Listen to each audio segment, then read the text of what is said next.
gègé lọ́rọ̀ ẹnu mi. Òní ọjọ́ ìkọkàndínlọ́gbọ̀n oṣù kẹsàn-án ọdún ní ìṣàyájọ́ ọjọ́ tó kọ́ mọ́ omi ayé. Ó ti ṣọdún èyí náà ó ṣe tẹ̀mí tówó tọ́ ọmọ àìkú ti ṣe balẹ̀ ọ̀rọ̀.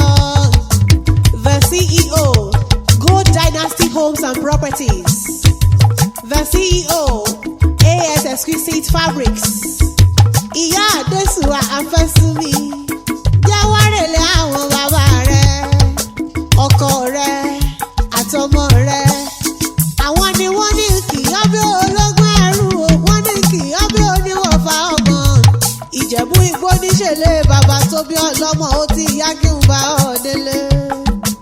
Ìjẹ̀bú ọmọ lálára rẹ̀ kò sẹ́ni mẹ́gún ọgbọ́n bàrà rí ìbálòmẹ́gún ọgbọ́n rẹ̀ mọ́.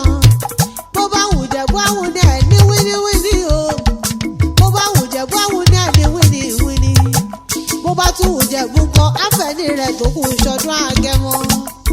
Ọmọ aládìyẹ ògògùn màgà, adìyẹ gòròkùn gbogbo lélẹ̀. Ara òrokùn mi bára òrà dìyẹ.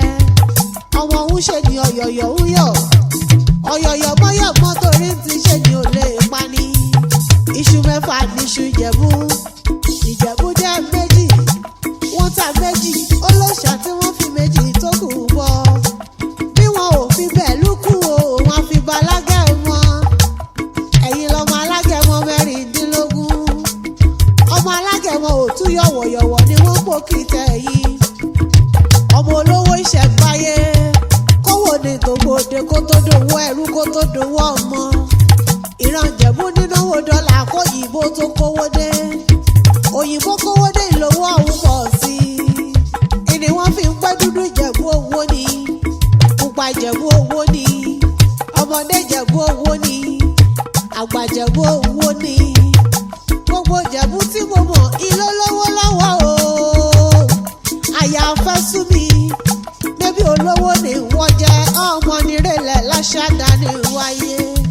Ẹ̀mí rẹ̀ tó ṣọdún èyí ò ní yóò ṣọ́ ọ̀pọ̀lọpọ̀. Ó fọwọ́ pawú, wá sì tún fèrègì jòbí. Kò wá síbọ̀